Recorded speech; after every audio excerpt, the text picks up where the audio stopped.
మన ఛానల్ని first time చూస్తున్న వాళ్ళు ఎవరైనా ఉంటే లైక్ చేయండి, షేర్ చేయండి. మరిన్ని ఇంట్రెస్టింగ్ వీడియోస్ కోసం మన ఛానల్ తప్పకుండా సబ్స్క్రైబ్ చేసుకోండి. మీరు ఇచ్చే ఒక లైక్, సబ్స్క్రైబ్ మాకెంతో ప్రోత్సాహాన్ని ఇస్తుంది.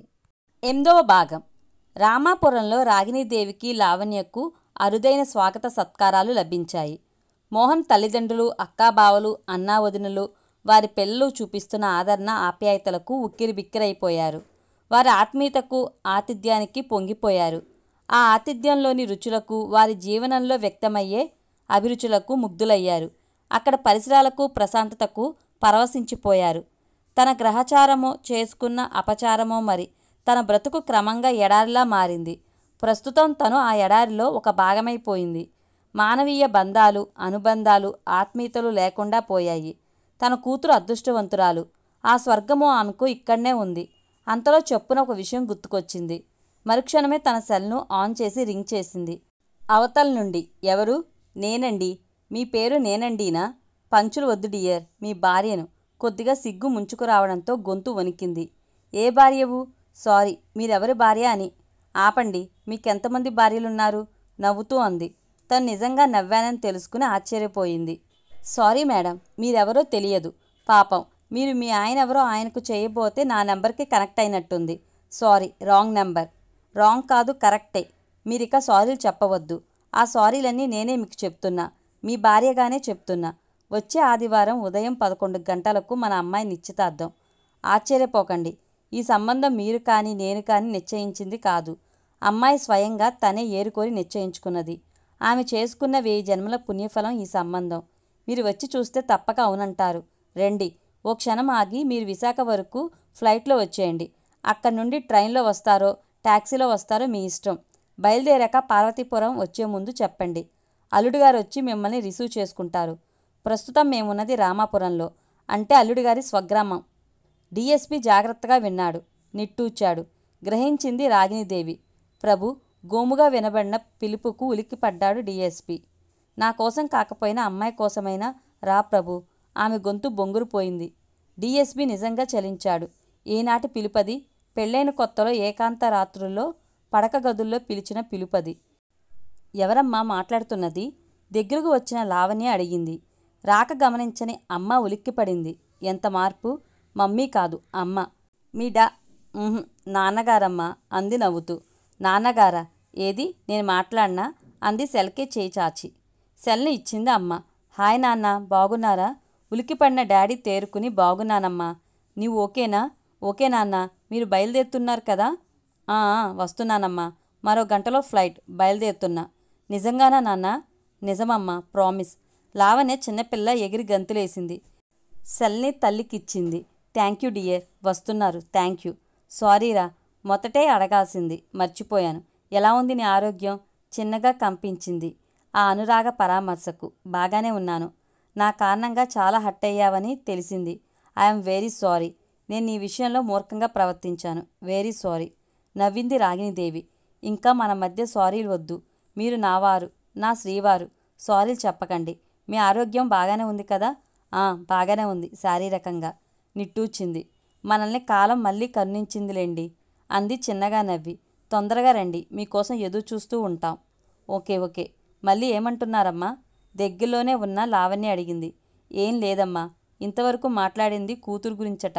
ఇప్పుడు భార్య గురించట. కాలం ఇంటూ తెలివి is equal to money. Money by wants is equal to లైఫ్గా భావించి బ్రతుకుతూ ఉన్న ఆమె మనసు ప్లస్ మనసు ఈజ్ ఈక్వల్ టు లైఫ్గా తన ఈక్వేషన్ను మార్చుకోవడానికి సిద్ధపడుతున్నదంటే అందుకు కారణం ఎవరు? తెలుసుకోవాల్సిందే. పోలీస్ ఎంక్వైరీల ద్వారా కాదు. మొదట ఆమె భర్తగా, తర్వాత లావణ్య తండ్రిగా. ఫ్లైట్లో వచ్చిన డిఎస్పి విశాఖపట్నం విమానాశ్రయంలో దిగాడు. విజయవాడ నుండి అతను బయలుదేరిన విషయాన్ని గమనించింది ఒక ముఠా నాయకుడికి అతని ఫోటోలు ముందే అంది ఉన్నాయి. వాడు విశాఖపట్నం ముందు రోజే వచ్చి ఉన్నాడు. డిఎస్పి ఫోటోలను వాట్సాప్ ద్వారా విశాఖపట్నంలోని ముఠా మనుషులందరికీ పంపించి ఉన్నాడు. విమానాశ్రయం కార్ పార్కింగ్ ప్లేస్లో 3 అద్దె కార్లు మీ సేవకు సిద్ధం అన్న తీరులో ఉన్నాయి. Sir, for your service sir. తల మీద టోపీని గౌరవంగా తీసి అన్నాడు ఓ డ్రైవర్. వాడిని పరిశీలనగా చూశాడు డిఎస్పి. ముందుకు కదిలిపోయాడు. ఆ వెనకనున్న మరో కారు డ్రైవర్ సార్ టాక్సీ కావాలా అడిగాడు. వాడిని అనుమానంగా చూస్తూ ముందుకు కదిలిపోయాడు. కాస్త దూరాన ఉన్న ఒకతను తన కారును ఆనుకుని న్యూస్ పేపర్ను చదువుతూ ఉన్నాడు. వాణ్ణి సమీపించాడు. అది కొత్త హుండాయ్ కారు. మిస్టర్, అతని పేపర్ని మడిచేసి నిటారుగా నిలబడి చూశాడు. సార్, టాక్సీయా? అవును. ఎక్కడికి వెళ్ళాలి సార్? నమ్రతగా పలికాడు. పార్వతీపురం దగ్గర రామాపురానికి. తప్పకుండా సార్. డ్రాపింగ్ చేయమంటారా లేక రాను పోను బుక్ చేసుకుంటారా అడిగాడు. డీఎస్పీ కాసేపు మౌనం వహించి అన్నాడు, డ్రాపింగ్. ఓకే సార్, రండి అంటూ కారు వెనక డోర్ తీసి పట్టుకున్నాడు. డీఎస్పీ తన చేతిలోని సూట్ కేసును డ్రైవర్కి అందించాడు. డీఎస్పీ సీట్లో కూర్చోగానే డోర్ వేశాడు. అవతల పక్క డోర్ను తెరిచి సూట్ కేసును డీఎస్పీ పక్కన పెట్టాడు. ఆ డోర్ వేసి తన సీట్లోకి వెళ్ళి కారు స్టార్ట్ చేశాడు. నీ పేరేంటి? శంకర్ సార్. సొంత బండా? కాదు సార్, ఓనర్ గారిది. ఎవరైనా? కేజే రావు గారిది సార్. ఎంతసేపట్లో తీసుకెళ్తావు? 3:30 గంటలు మించి పట్టదు సార్. సరే, జాగ్రత్తగా పోని. కాస్త ఏసీని పెంచు. అలాగే సార్. తర్వాత డీఎస్పీ తన సూట్ కేసులోంచి biscuit packets, snacks, water bottle వగైరాలను తీసి వాటికి పనిచెప్పాడు. తర్వాత కొన్ని టాబ్లెట్లను తీసి మింగాడు. అన్నిటినీ ఓ కంట కనిపెడుతూనే ఉన్నాడు డ్రైవర్ తన ఎదుట ఉన్న మిర్రర్లో నుంచి. అరగంట గడిచింది. తెరలో వేసి ఉన్న అద్దాల లోపల ఏసీ చల్లదనంలో మత్తుగా, కడుపులో కాస్త నిండుగా ఉండడంతో మగత కమ్మి కళ్ళు మూసుకున్నాడు డీఎస్పీ. సగం నిద్ర, సగం జాగృతి. అంతలో అతనికి ఏదో వింతగా అనుభవమైంది. ఏమిటో ఒక రకమైన వాసన తన వైపుకు తెరలుగా వస్తున్నాయి. తల దిమ్మెక్కిపోతూ ఉంది. మగత వీడిన క్షణం అలర్ట్ అయిన డీఎస్పీ, ఏంటి స్మెల్? నిన్నే కటుగా అడుగుతూనే నెమ్మదిగా అచేతనంలోకి జారిపోయాడు. ఆ క్షణానికి ముందే ఓ పనిచేశాడు. అసలేం జరుగుతుంది తనకు? ఏం చేశావు? గట్టిగా అడగాలనుకున్నా సాధ్యం కాలేదు. ఏమయ్యా, నిన్నే ఏం చెప్తున్నావు? తను ఏం అడుగుతున్నాడో దానికి ఏం జవాబు చెప్తున్నారో తెలుసుకోలేని స్థితిలో అతని మెదడు పంచేంద్రియ జ్ఞానాన్ని తాత్కాలికంగా కోల్పోయింది. తన సీట్లో ఒరిగిపోయాడు. ఎస్జేఆర్ నేషనల్ లెవెల్లోని ఓ క్రిమినల్ గ్యాంగ్స్టర్స్ ముఠాకు నాయకుడు. సౌత్ ఇండియా అంతా అతని జ్యూరిస్డిక్షన్. సౌత్ ఇండియాలోని 4 రాష్ట్రాల్లో ఒక్కో రాష్ట్రానికి ఒక్కో ముఠా ఉంది. ఆ ముఠాలన్నీ అతని కనుసన్నల్లో పనిచేస్తుంటాయి. ఎస్జేఆర్ చాలా తెలివైనవాడు. 4 రాష్ట్రాల్లోని ప్రధాన భాషలు చక్కగా మాట్లాడగలడు. చదవడం, రాయడం కూడా వచ్చు. ఏ పనులు, లావాదేవీలు చట్ట వ్యతిరేకమైనవో వాటిని నిర్వహించే ముఠాలు అవి. చట్టాల్లోని లొసుగులు, అవినీతి అధికారులు, అవినీతి రాజకీయాలు వాళ్ళ పాలిట వరాలు. కానీ అతను చివరికి చేసేదొకటి ఉంది. డీఎస్పీ ఉన్న కారు ఎస్జేఆర్ స్థావరంలోనికి ప్రవేశించింది. ఎంట్రీ కోడ్ను చెప్పగానే లోనికి వస్తున్న కారుకు ప్రవేశించే అనుమతి లభించింది. సీక్రెట్ గేట్ తీసి లోపలికి పంపించారు. ఎం విలాస్ అలియాస్ శంకర్. అంతా ఓకేనా? ఓకే సాబ్. ఎవరు నిన్ను ఫాలో అవ్వలేదు కదా? నో సాబ్. గుడ్. గెస్ట్ని తీసుకువెళ్ళండి. జాగ్రత్తగా చూసుకోండి చెప్పి వెనక్కి తిరిగాడు. కాల్లో సుప్తావస్థలో ఉన్న డీఎస్పీని బయటకు తీసిన 4 సాయుధులు ఒక గదిలోనికి తీసుకుపోయారు. అక్కడున్న ఓ కుషన్ కుర్చీలో కూర్చోబెట్టారు. అతన్ని కుర్చీకి తాళ్లతో కట్టేశారు. కుర్చీని వెనక్కి వంచారు. పడక కుర్చీగా మారిందది. అరగంట గడిచింది. తెలివొచ్చిన డీఎస్పీ అదిరిపడ్డాడు. ఆశ్చర్యపోయాడు. ఏంటిది? ఇక్కడికి తనెలా వచ్చాడు? అసలేం జరిగింది? చుట్టూ పరిశీలనగా చూశాడు. మనుషులు ఎవరూ కనబడలేదు. తనెక్కిన కార్ డ్రైవర్ ఏడి? తన్ను కిడ్నాప్ చేశారా? ఆ డ్రైవర్ గాడే కిడ్నాప్ చేశాడా? లేక కిడ్నాప్కి ఎవరైనా పూనుకుంటే వారికి సహకరించాడా? అతడు ఏడి? తను మగతగా ఉన్న సమయంలోనే ఏదో వాసన వచ్చింది. తను పూర్తిగా స్పృహ కోల్పోయినట్లు చేసింది ఆ వాసనేనా? అసలు అది ఏ రకమైన మత్తుమందు? డీఎస్పీ మెదడు పోలీస్ మెదడుగా మారి ఆలోచించడం ప్రారంభించింది. ఆ ఆలోచనలోనే ఆవేశం ముంచుకొచ్చింది. అరే, ఎవర్రా ఇక్కడ? గర్జించాడు. ఒక క్షణం గడిచాక ఎస్జేఆర్ పక్కనున్న ఓ క్యూబికల్ నుండి బయటకొచ్చి డీఎస్పీ ముందు కాస్త దూరాన నిలబడ్డాడు. ఎలా ఉన్నావు మై డియర్ డీఎస్పీ అడిగాడు. వాణ్ణి చూసిన డీఎస్పీ ఆశ్చర్యపోయాడు. కారణం, వాడి ముఖాన్ని దట్టమైన గెడ్డం, మీసాలు కప్పేసి ఉన్నాయి. తల మీద మంకీ టోపీ, మధ్యన నల్ల కళ్లద్దాలు. వాడి ముఖం ఎంత పరిశీలించి చూసినా గుర్తుపట్టడానికి ఏమాత్రం అవకాశం ఇవ్వని తీరులో ఉంది. ఎవడ్రా నువ్వు? పోలీస్ స్వరం కంగుమంది. రెస్పెక్ట్ రెస్పెక్ట్ చిన్నగా నవ్వుతూ మరి కాస్త ముందుకు వచ్చాడు. అరే, అసలు నేనెవరో తెలుసా? పళ్ళు కొరికే డీఎస్పీ. ఎస్జేఆర్ తలూపాడు. తెలిసే తీసుకొచ్చారా? బుద్ధుందా నీకు? నన్నెందుకు తీసుకొచ్చారు ఇక్కడికి? నాతో మీకేం పని? బోన్లో సింహంలా గింజుకోసాగాడు. డీఎస్పీ, నీవు చాలా తెలివైన వాడివి. అందుకే పోలీస్ బాస్వి అయ్యావు. కానీ మేం నీకన్నా చాలా తెలివైన వాళ్ళం. కనుకనే నిన్ను ఇక్కడికి రప్పించుకోగలిగాం. ఎయిర్పోర్ట్లో నీకోసం 3 కార్లు సిద్ధం చేసి పెట్టాం. నువ్వు ఎక్కడికెళ్ళినా ఏం చేసినా నీ పోలీస్ తెలివి, అనాలిసిస్ ఉపయోగిస్తావని మాకు తెలుసు. అందుకే 3 కార్లు ఉంచాం. ఏదో అనుమానం వచ్చి మొదటిది, రెండోది వదిలేసి 3వ దానిలో ఎక్కావు. మా ట్రాప్లో పడిపోయావు. నీ కారణంగా కొందరు జైలుకి వెళ్ళి ఉన్నారు. వాళ్ళ సంబంధికుల నుండి నీకు ముప్పు ఉండొచ్చు. కనుకనే చాలా జాగ్రత్తగా ఉంటున్నావు. ఉండాలి కూడా. అయినా మా నెట్వర్క్ ముందు మీ ఫోర్స్ నెట్వర్క్లు పనిచేయవని తెలుసుకో. షడాప్. అసలు ఎవడ్రా నువ్వు? మా పోలీస్ ఫోర్స్ గురించి, పోలీస్ తెలివి గురించి ఏదో పెద్ద తెలిసినట్టు పిచ్చిగా లెక్చర్లు ఇస్తున్నావు. అసలు నన్నెందుకు పిరికివాళ్ల మభ్యపెట్టి మత్తు చెల్లి రప్పించావు? ధైర్యం లేదా డైరెక్ట్గా వచ్చి ఎదుర్కోవడానికి? ఆవేశం వద్దు డీఎస్పీ. ఇప్పటికే నీ ఒంట్లో కావాల్సినంత షుగరు, దాన్ని మించిన పొగరు ఉన్నాయి. అడిషనల్గా బీపీ కూడా ఉంది కదా. అది మర్చిపోకు. చెప్పేది విను. అన్నట్టు బీపీ మాత్రం నీ దగ్గర సిద్ధంగా ఉన్నాయి కదా. వెకిలిగా నవ్వాడు. Don't talk unnecessary things. ముందు నీవెవడివో, ఎందుకు తీసుకొచ్చావు అది ముందు చెప్పు. ఓకే. నీకు నీ లాయర్ భార్యకు మధ్యన పొరపచ్చాలు ఎందుకు వచ్చాయో నీకు తెలుసు, మాకు తెలుసు.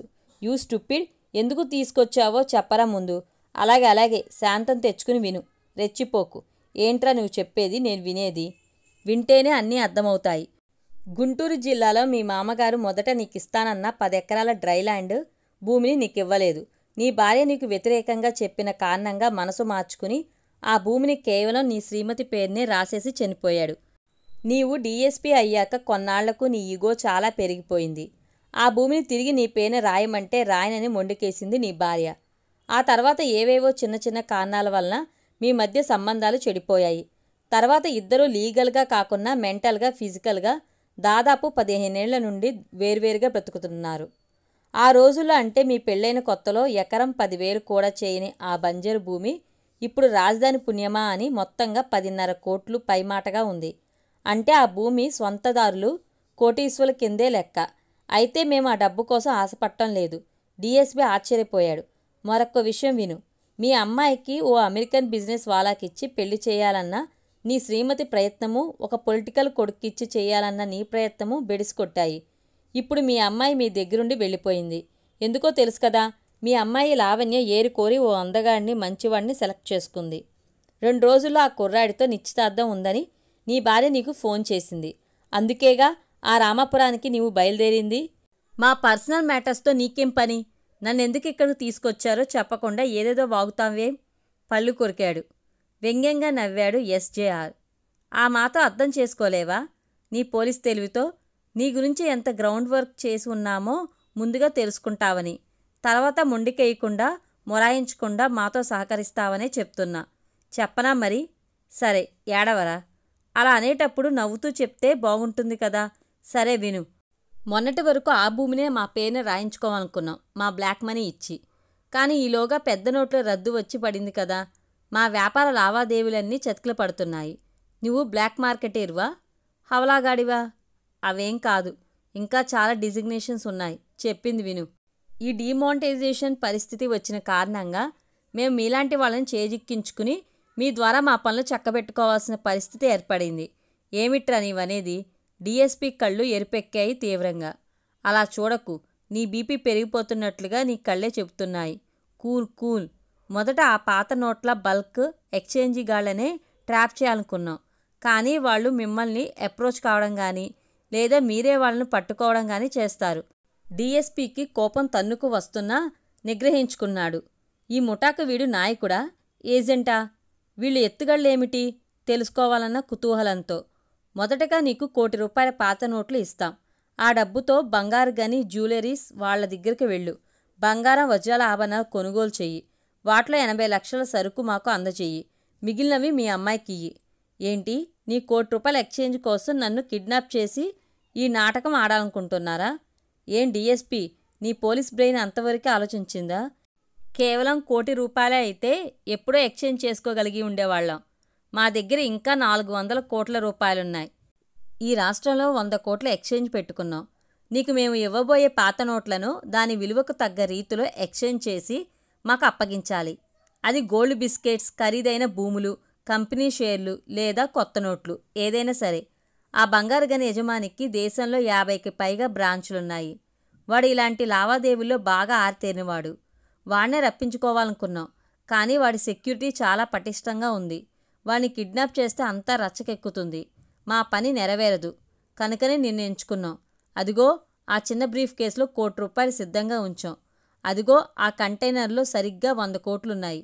అవన్నీ నీ వెనకనే మా సెక్యూరిటీతో తరలిస్తాం. నీకు గడువు సరిగ్గా వారం రోజులే.